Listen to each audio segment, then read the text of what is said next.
morning, evening, or afternoon, everybody. It's Kaghoe coming at you with another video. So today, I want to take the time to sort of go over all this cloth stuff that you're going to need to know if you are a mage, warlock, and priest. I'm not sure exactly if other healers use white mane and other stuff like that, or if you're going to be a tailor and do that.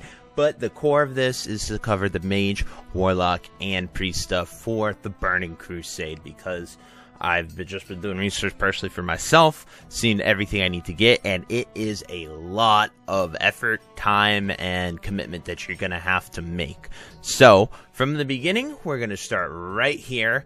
As Horde, you're going to come to Thralmar right here, and you're going to talk to this tailoring trainer.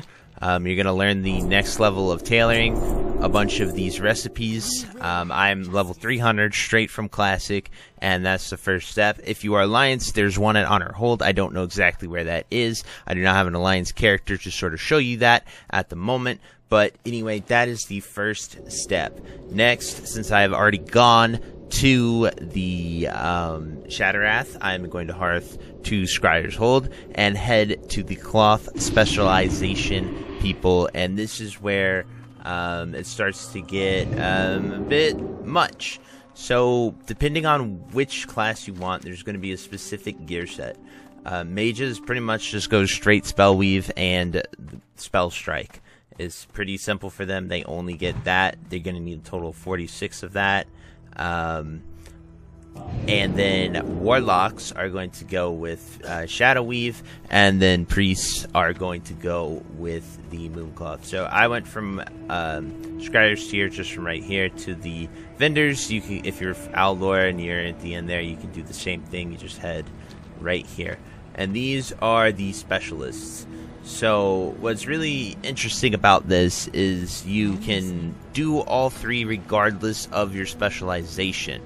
So as you can see, like, to make these pieces for the Mooncloth robe, shoulders, and belt, you need to be a Mooncloth tailor. But to get Primal Mooncloth, you do not. So every single tailor should come here and get Primal Mooncloth. They should go here and get Spellcloth. And they should go here and get Shadow Cloth. At 350 tailoring, you can learn this pretty freaking easily. Now, in order to get there, there are many sort of routes you can take. You can, right now, if you prep, Mooncloth has no CB, it's been removed. So a really quick way that a lot of people are doing is they're just making Mooncloth bags all the way up. It's one of the cheapest ones, and it can get you to 350 just by making those. However, since you're going to be, if you're playing on your main character like I am, another route that you can take, and for anyone in the future, because I feel like you're going to have a ton of this, is the Netherweave Cloth route. So what you're going to do is you're just going to make Netherweave Cloth till you're 325, and then you're going to make bolts of imbued Netherweave Cloth till you're 340. Then from 340 to 350, you can make Netherweave boots. That's the path I would recommend taking. I would also recommend having those materials at that master trainer in Thralmar for any alts that you're going to be making, tailoring bots, things like that. As you can see right here, here's the bolt of imbued Netherweave. You can buy this and send it to anyone that you want. You can also make imbued Netherweave bags if you want 18 slaughters. That's something that you're going to have to decide later, but that's just a few of the paths that I'd recommend getting to 350 tailoring. So, thing to mention is that once you hit 350 tailoring on anything, you are going to be able to specialize your tailoring. Now, a specialization for each of these, you can only be one, and when you pick that specialization, that's sort of how you learn those, but it will give you double cloth for whichever one you do. So each cast of Shadow Weave, each cast of Spell Weave, and each class of Mooncloth is going to be double, which is really good for you. It makes it so much quicker. And each of these cloths have a cooldown of 3 days and 20 hours. So it's almost 4 days per use of this. So it's super important to note that, and make sure you guys are aware of this, and that's why there's going to be such a rush for having a bunch of tailoring alts and stuff like that, because Unlike alchemy, you do not need to be a certain level to specialize. You can specialize here at 60. It's super easy, and it's very, very recommended that you do this for your bots and such.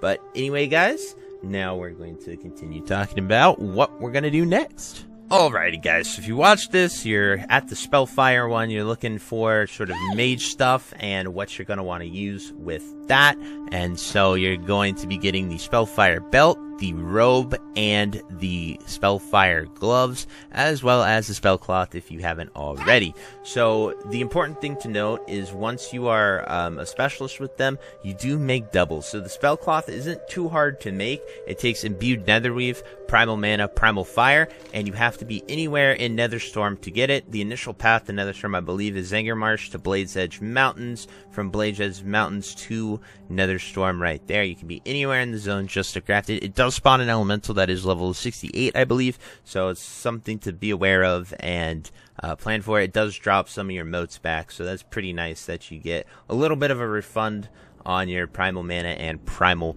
fire. So anyway, the total match that we're going to be talking about, on top of these 3 pieces for the Spellfire belt, you also have the Spellstrike pieces. So the pattern for the Spellstrike hood drops in Hellfire Citadel in Shattered Halls from Grand Warlock Nethra Curse, and then the Spellstrike pants drop from Murmurer in the Shadow Labyrinth within Auchindoun, right down here just south of Shattrath City.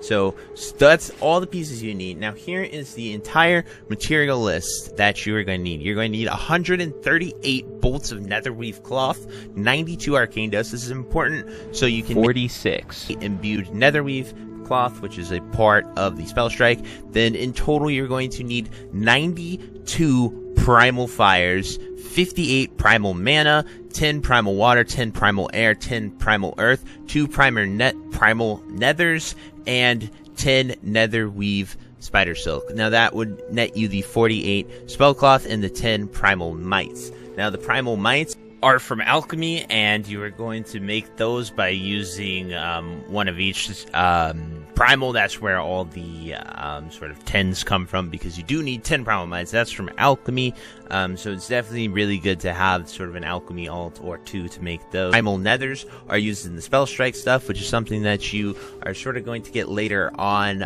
You're gonna have to farm that. You're not really worrying about that till 70. So, but the primal fires and the primal mana you can definitely farm, because the spell fire pieces, they use the primal fires to craft.